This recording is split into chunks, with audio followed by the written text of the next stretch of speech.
बड़ी कानून साजी से पहले बड़ी मुशावरत, हुकूमत का जजेस की रिटायरमेंट की उम्र बढ़ाने और आईनी इस्लाहाती पैकेज लाने का मिशन। वज़ीर-ए-आज़म ने इत्तेहादियों और दीगर अरकान पार्लियामेंट को अशाइये पर बुला लिया। JUI को भी दावत। शहबाज शरीफ मौजूदा कानून साजी और मुआशी सूरत-ए-हाल पर एहतमाद में लेंगे। सदर आसिफ अली ज़रदारी भी पीपल्स पार्टी के अरकान पार्लियामेंट को अशियाइया देंगे। हुकूमती इत्तेहाद कौमी असम्बली में 2/3 अक्सरियत हासिल करने के करीब पहुँच गया।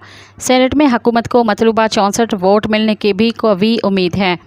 रवां हफ्ते अहम कानून साजी के मामले पर वज़ीर-ए-आज़म शहबाज शरीफ ने आज इत्तेहादी जमायतों के अरकान पार्लियामेंट को अशाइये पर मदहू कर लिया, जबकि जमीयत उलमा इस्लाम फ़े को भी दावत दी गई है। मज़ीद ख़बरनि ऐं तफ़सीलात लाइ विज़िट कयो असांजी वेबसाइट www.awamiNewsHD.com ऐं ॾिसंदा रहो अवामी न्यूज़ HD।